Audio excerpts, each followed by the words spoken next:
এই দেখো পাহাড়ের উপরেও ঝালমুড়ি। এলো কোন দিক দিয়ে ভাই? ও বাপরে, আকাশটা কত নীল।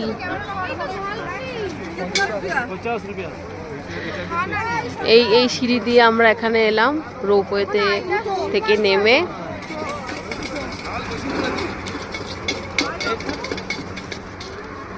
আমরা রোপওয়েতে করে একদম উপরে চলে এসেছি। এই দেখতে পাচ্ছ নাম কংডোরি। আরো উপরে আছে রোপওয়ে, আরো উপর পর্যন্ত গেছে।